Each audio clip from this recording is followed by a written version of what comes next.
Hi, Libra Sun and Rising. Welcome to your November 2022 Astro Update. It's Rena here. Wow, I just realized that the lunar eclipse that we're having in Taurus is going to be in your 8th house. And the reason I'm saying wow is because I realized that this is a very intense house to begin with. This is Scorpio's house. And one of the main keywords of the 8th house is transformation. And a lot of people say death, but transformation can be about death and rebirth as well. When you are born again, some people see that as a spiritual kind of turning point in their lives. And well, that's a form of transformation as well. The lunar eclipse can bring something to a peak experience. This is a full moon on steroids.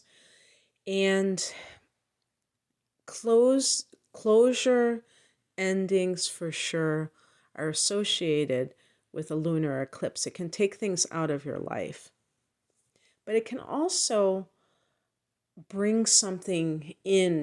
This is kind of like a harvest time. So it can kind of be, how I perceive it, as a breakthrough, like a major breakthrough. If it's on the psychological level, it can be an aha moment that is very, very profound, because the 8th house is the house of metaphysics. It's a water house. Scorpio's a water sign. So you can have profound insight about something.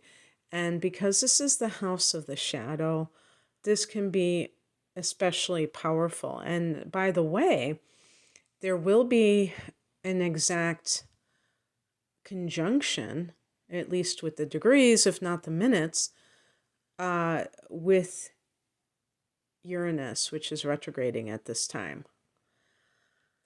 So you already have Uranus in this 8th house, and now it's forming a conjunction with this lunar eclipse. So what that can do as well is really enhance this idea of letting go of something. The 8th house can be one of the houses of addiction. And so it can be, if somebody has some kind of obsession, this is another word that I think of when it comes to addiction, especially on the psychological level, like an addiction to a person. And somebody with the sun in Libra can have inner planets in Scorpio. So perhaps Venus and or Mars or Mercury even, where you have this thing where you have a hard time letting go of it. And this can be the way that you break that obsession and you don't look back. This could even be like a spiritual experience, like a paranormal experience, because the full moon itself is very associated with psychic activity. But if this is specifically tied to an event, and this doesn't have to be on the 8th of November, this could be, I hope I didn't say the 16th. This is November 8th, and it's at 16 degrees of Taurus.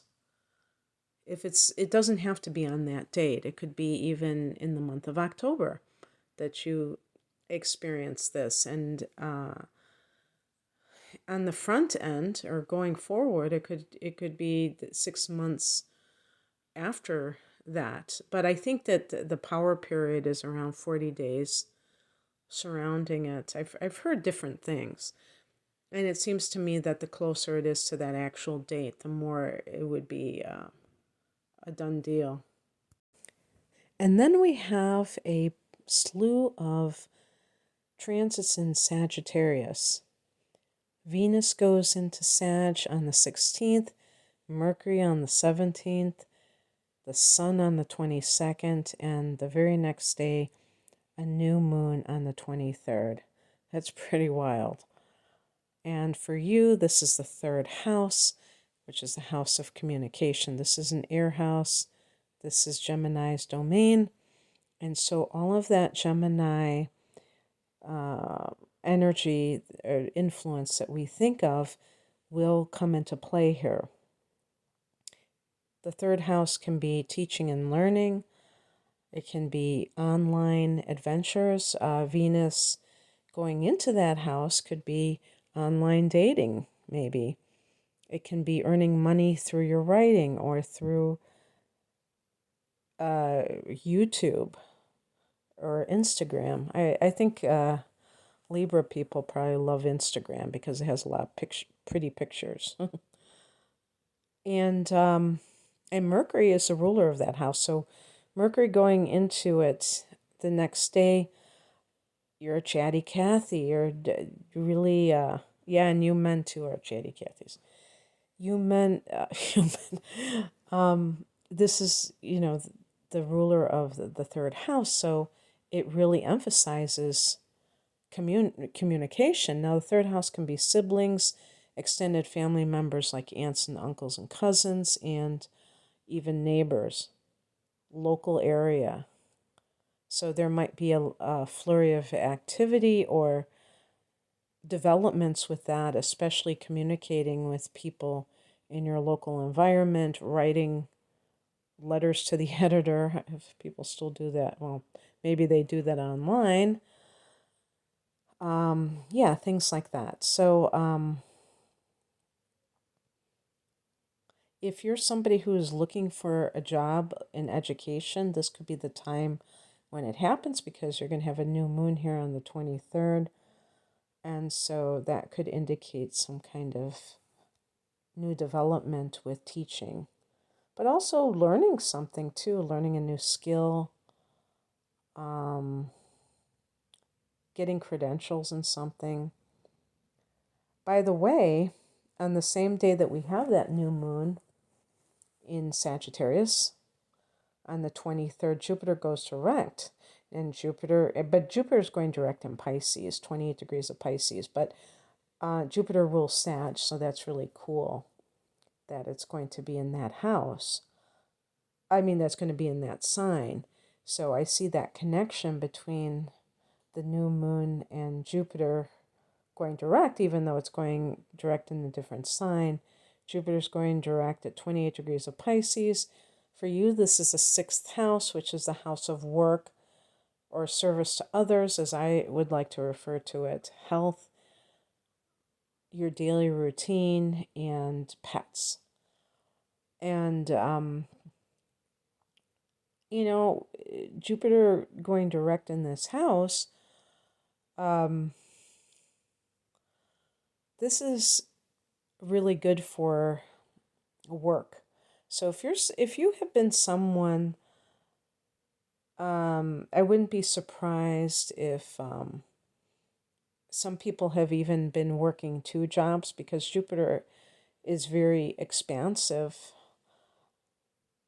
in this area. And, if you get one job, you might get another job, but perhaps things have slowed down recently and now they're going to be revved up. And even when Jupiter was retrograde, you might have been able to have some kind of good fortune that maybe you couldn't take advantage of several months ago when Jupiter was transing Aries already in your seventh house of committed partnerships. So, during the retrograde, it went back into Pisces. So anyway, that could indicate that you are, in fact, seeing some movement in employment if you haven't been doing that. Now, I don't know how many of you are aware of this, but Neptune is in that sixth house, and you've had it here for years. So this, in particular, can have an influence in the way of some kind of spiritual service to others. And Jupiter is the ancient ruler of Pisces. So there is a connection between Jupiter and Neptune in that sense. And, Jupiter has a spiritual connotation as well. So both of these planets can really be indicative of some kind of work that you're doing that has some kind of spiritual connection to it. Okay, well, that's what I have for you, Libra. I hope that this resonated. If you would like a personal reading, I'm promoting my double readings because they are a special value, being a package deal. Hour of natal interpretation, hour of transits for the upcoming 12 months for a special price. And because this is your solar return period, November isn't, but I'm recording this and posting it when your birthday has either just happened or is about to happen. It's late degree Libras now. But this is a time period that you might be thinking about the future, and this would be a really cool thing. That's called my deep dive reading. I also have one in connection with the tarot that's a special price called the whole enchilada, and I have single, standalone readings. You can find out more information at the link below. I'm at RainaMoonAstrology.com. Thanks for listening, Libra. Take care. Bye.